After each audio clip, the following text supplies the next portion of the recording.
Muito bem, eu sou o Dr. Weldrey Silva. Estamos aqui na nossa segunda aula de Direito do Trabalho. Aula completamente gratuita que vai ajudar os trabalhadores, você que é trabalhador, a entender melhor o direito do trabalho, vai ajudar você, concurseiro ou abeiro, a se sair bem lá na sua prova, naquelas questões que são referentes ao direito do trabalho, porque aqui nós falamos de direito do trabalho de forma simples, didática e tranquila de você compreender. Então, tira aquele peso da matéria, porque tem muita gente que fica, poxa, é uma matéria difícil, é uma matéria complicada, e não é.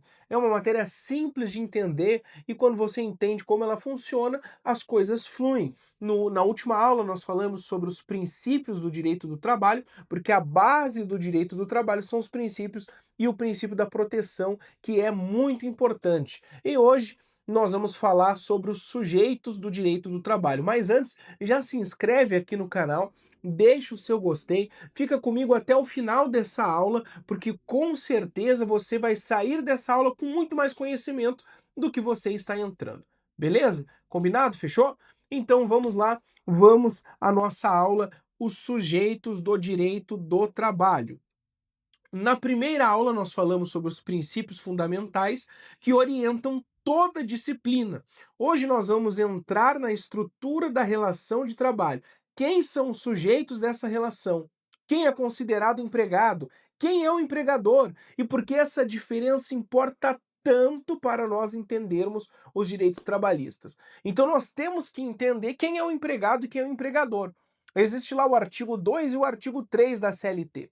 Então nós temos que entender esses artigos, esmiuçar esses artigos para saber como as relações de trabalho elas funcionam e o porquê que é dessa forma e o porquê que o trabalhador ele tem que ser protegido pelo direito do trabalho, obviamente para não ser explorado, porque a parte frágil é a parte hipossuficiente, como nós vimos na última aula. Então tudo isso você tem que ir guardando com você, se possível anotando para que tenha uma fixação melhor, como eu faço quando estudo algo diferente, porque nós temos que sempre estar estudando e nos atualizando.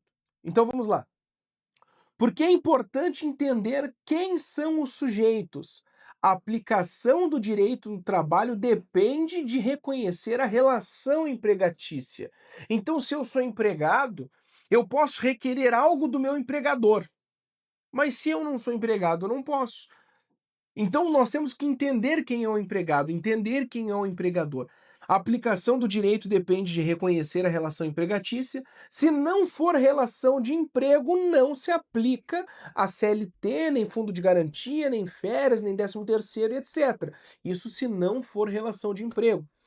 E nessa questão acontece muita fraude, como eu coloquei aqui para você no slide.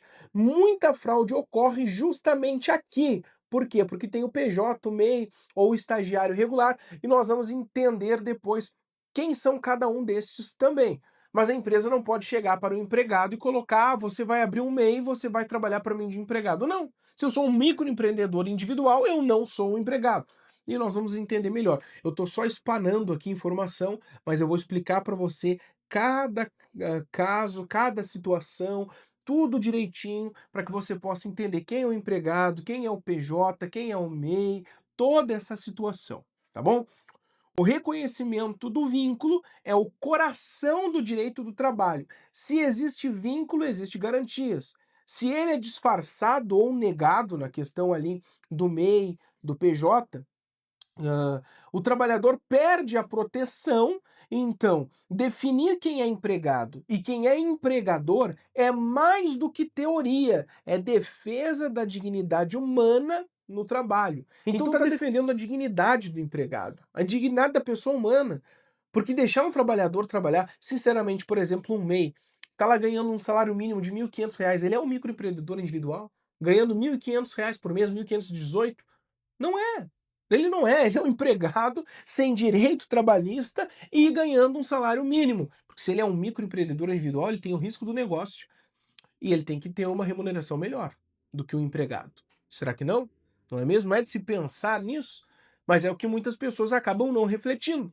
E é isso que você tem que entender, que as pessoas têm que entender, que empregado é empregado, empreendedor é empreendedor, tem essa diferença. E não o empreendedor, o empresário, se utilizar de um contrato civil e colocar uma pessoa para trabalhar para ele com um contrato lá de prestação de serviços, sendo que aquela pessoa ela não é MEI, ela não é empreendedora, ela é um empregado, tá bom?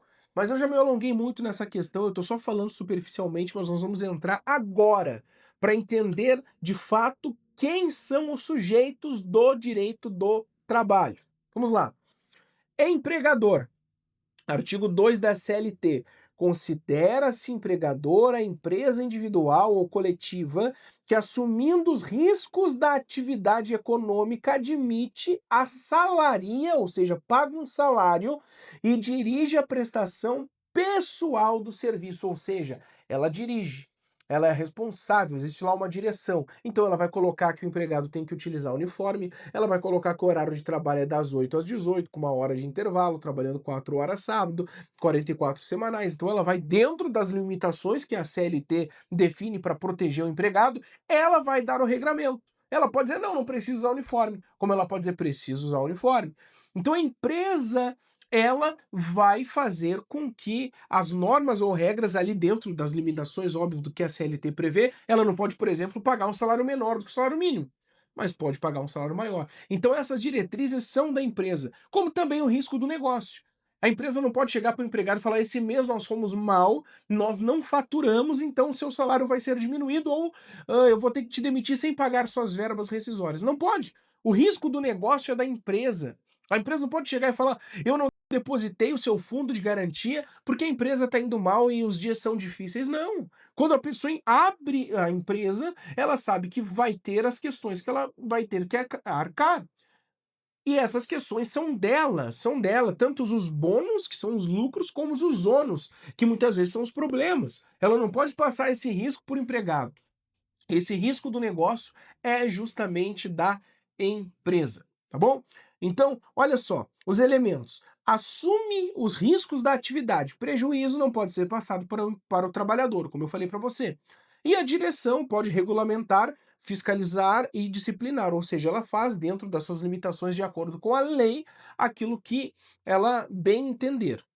O empregador tem poder de direção, mas esse poder não é absoluto. Ele é limitado por direitos fundamentais, dignidade, saúde e segurança.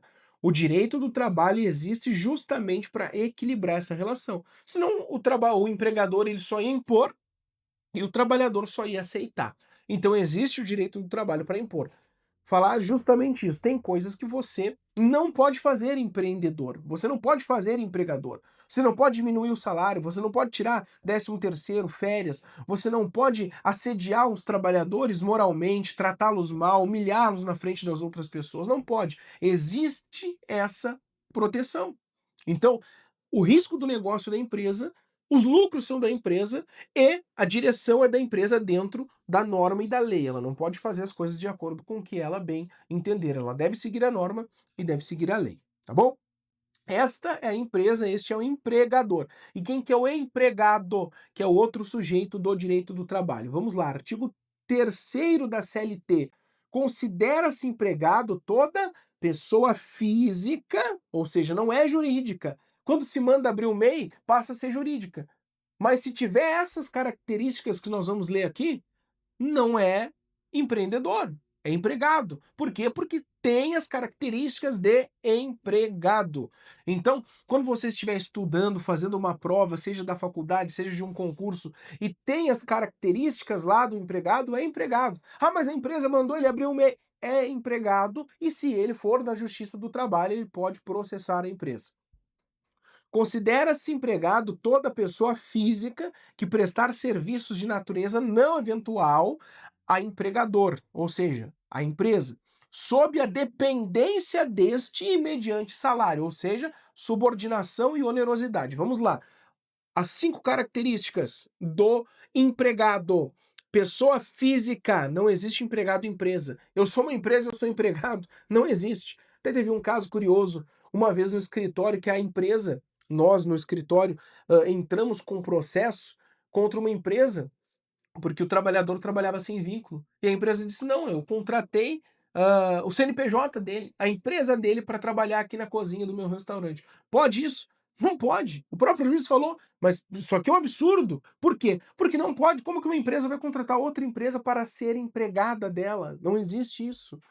Então ele era empregado, enfim, ele não era nem prestador de serviços, nem a empresa dele prestava serviço. Ele tinha um CNPJ antigo que estava até desativado, que a empresa trouxe aos autos, enfim, e nem contrato existia. Só para você ter uma ideia do que acontece no dia a dia, na prática do direito trabalhista, enfim, da advocacia trabalhista. Então, pessoa física, não existe empregado empresa. Pessoalidade, não pode mandar outro no lugar, tem que ser ele, ele. Não eventualidade, ou seja, tem que ser habitual. O que é habitual?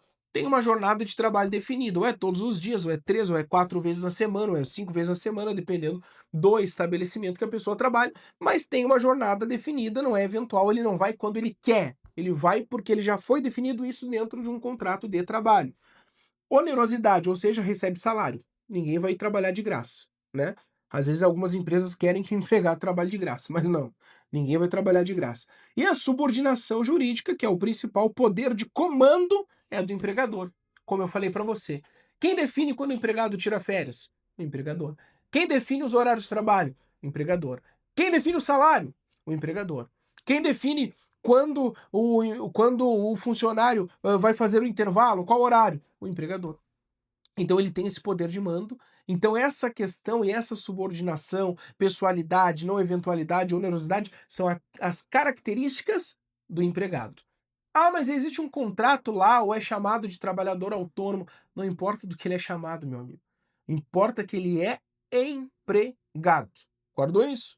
Empregado. Artigo 3º da CLT traz as características do empregado. As empresas muitas vezes tentam fraudar essas questões, o que é completamente ilegal e que não poderia acontecer, mas acontece, e o fluxo de processos trabalhistas lá na Justiça do Trabalho é enorme por conta dessa questão. Subordinação não é só receber ordens, envolve controle, metas, inserção na estrutura produtiva. Então quem que dá as metas lá? É o empregador. Quem que controla tudo? É o empregador. Então o empregado é subordinado, ele não é eventual, ele tem que estar lá.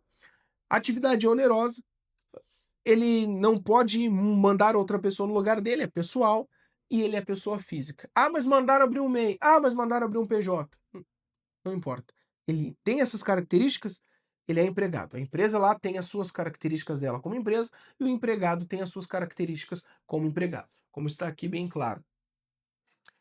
E as figuras próximas, então agora nós vamos entender as outras figuras que existem ali nesses sujeitos ou os outros sujeitos do direito do trabalho. O autônomo atua por conta própria e não há subordinação, ou seja, eu sou autônomo, a empresa me contratou como autônomo para, sei lá, ir lá pintar uma parede. Eu sou pintor e sou autônomo. Quando que eu vou? Quando eu quero, dentro do que eu defini com a empresa ali que eu combinei. Ah, quantas horas eu vou ficar lá? Quantas horas eu quiser. Se eu quiser ir hoje, se eu quiser amanhã. Por quê? Porque eu sou autônomo. Eu não tenho subordinação, eu não tenho. Ninguém está me mandando. Vão me pagar R$ 1.000 para pintar uma parede, beleza. Eu vou lá, eu vou pintar a parede, eu defini que eu vou entregar, sei lá, em 10 dias, 5 dias. Quando que eu vou pintar a parede? Dentro dos dias que eu quiser ir. Por quê? Porque eu sou autônomo, eu vou quando eu quero. Tá conseguindo entender? Aí aquele empregado vai todo dia na empresa, 8 da manhã, trabalha até o meio-dia, faz 1 hora de intervalo, trabalha até às 18 horas, faz isso todos os dias. E a empresa fala: não, você é autônomo. Eu estou demitindo você, você não vai receber nenhuma verba rescisória, porque você é autônomo. É autônomo esse empregado? Não. Porque ele tem subordinação e ele não atua por conta própria. Ele tem as características que nós falamos aqui do slide anterior. As características do empregado. Agora nós vamos falar da outra figura, do outro sujeito, que é o MEI ou a pessoa jurídica individual. Muitas vezes é usado para fraudar vínculo. Eu já vi pessoas e já vi situações da empresa chegar e falar o seguinte: olha, você vai lá, abre o MEI que eu te contrato. E você vai trabalhar aqui para mim. Com todas as características do empregado que eu falei para você que está lá na CLT. E a pessoa vai lá e abre o MEI. E depois é comprovado da Justiça do Trabalho que esse MEI foi aberto justamente para fraudar as relações de trabalho ou tornar mais barata, porque aí não precisa pagar fundo de garantia, férias, décimo. Ele é como se ele fosse um microempreendedor individual no papel, mas ele é empregado. E lembra do que eu falei para você? primazia da realidade, na última aula. Por isso, se você não assistiu, assista. Em algum lugar aqui vai aparecer o card e você vai clicar aqui e depois vai assistir a aula dos princípios, porque o que vale não é o papel. No papel é MEI, mas tem as características do empregado? É empregado sim. E tem que receber férias, 13º, fundo de garantia e todos os direitos que são previstos na CLT, tá bom? Se há subordinação é empregado. Essa é a diferença central, é isso que eu falei para você. Então não adianta, mas foi feito lá um contrato, não, é empregado. Ele é um microempreendedor individual para ganhar R$ 1.500, R$ 1.800? Que empreendedor individual é esse? Que bate cartão, que bate horário, que se subordina a alguém? Então, preste atenção nesses detalhes. Você precisa saber quem são os sujeitos da relação de trabalho. Isso para uma prova, para um concurso, para o seu dia a dia na advocacia trabalhista, se for a área que você escolher atuar. Você precisa saber.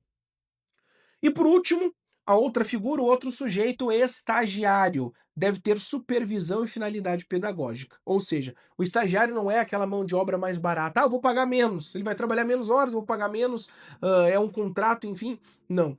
É pedagógico, ele tem que estar ali para aprender e vai ser remunerado para aprender.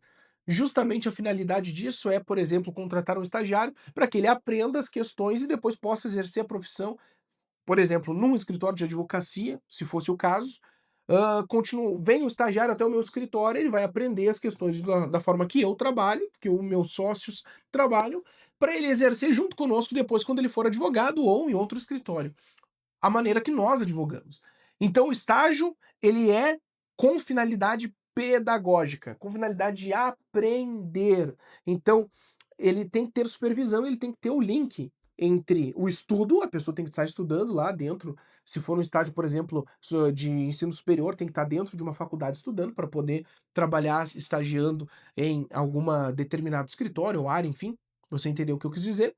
Ele não pode ser usado como uma mão de obra barata. Ó. Se usar como mão de obra barata, vira empregado. Ah, eu contratei como estagiário, mas não é. Ele é empregado porque ele não estuda, não tem supervisão, às vezes ele nem está tendo frequência, nem está matriculado numa faculdade, vamos supor. Então não pode ser estagiário. Ele é empregado e tem que receber todos os direitos que deveria receber. Desses três casos, autônomo, MEI, estagiário, o que mais acontece, que nós vemos isso no dia a dia, tanto aqui no escritório, enfim, é a questão do MEI. Do MEI. A pessoa abre o MEI para trabalhar justamente para fraudar a relação de trabalho. E isso é completamente ilegal, isso não pode acontecer, tá bom? Preste atenção nisso. No dia a dia, isso você vai ver acontecer diversas vezes. Eu já vi situações de empresas que num processo trabalhista, até aqui do escritório, ela alegou que o empregado era MEI e não existia nem contrato de MEI, não existia um contrato de prestação de serviços, e o empregado nem o MEI aberto tinha, ele nem abriu o MEI, ele não tinha um número lá registrado, ele era só um trabalhador informal. Olha só a situação. E trabalhava de manhã até à noite, fazia horas a mais e ganhava um salário de R$ 2.000. Que grande empreendedor, né? Então é de se pensar. Quando nós paramos para pensar, nós começamos a entender os sujeitos do direito do trabalho. É essencial conhecer bem quem é empregado e quem é empregador. A reforma trabalhista tentou ampliar as formas de contratação mais baratas, como MEI, intermitente, enfraquecendo a proteção. E quem paga essa conta é o trabalhador. Por isso, o direito do trabalho ainda é uma trincheira de proteção social, ou seja, o direito do trabalho é essa luta de proteção social para proteger a parte mais frágil da relação do trabalho, que é o trabalhador. O trabalhador é a parte mais frágil. O trabalhador é a parte hipossuficiente, ou seja, ele depende daquele salário para sobreviver, não é nem para viver, é para sobreviver. E mesmo assim, muitas empresas elas têm criado essas artimanhas, essas fraudes, justamente para às vezes gastar menos e acaba prejudicando o trabalhador. Quando a empresa abre, ela tem o risco do negócio, ela sabe das questões. Se uma empresa abre pensando que, mas eu vou ter que fazer fraude porque não vou conseguir pagar trabalhador por conta dos impostos, por conta disso, então não abre a empresa. É simples. Mas não passe as pessoas para trás. Não faça com que as pessoas sejam lesadas por isso. E é isso, infelizmente, que acontece muitas vezes. Nas próximas aulas, nós vamos aprofundar os tipos de contrato e jornada de trabalho. E eu espero que você assista as próximas aulas aqui no canal conosco, tá bom? Então guarde isso que eu falei para você.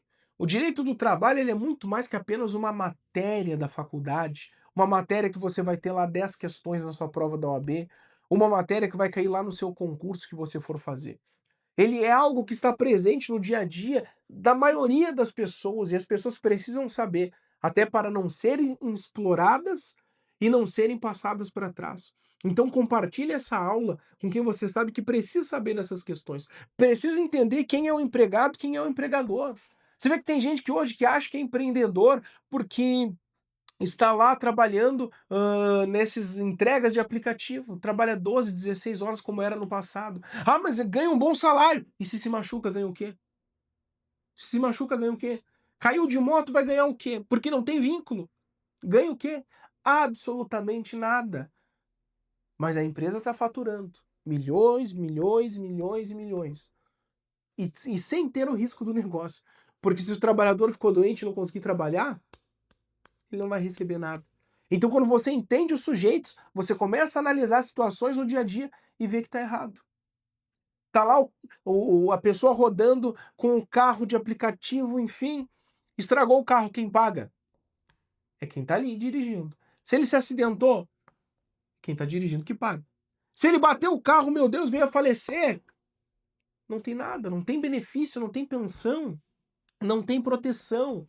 Porque não tem vínculo de emprego com a Uber que seja, ou enfim, a empresa de aplicativo. É justo isso? Então é de se pensar, é para você entender realmente, talvez, e até refletir.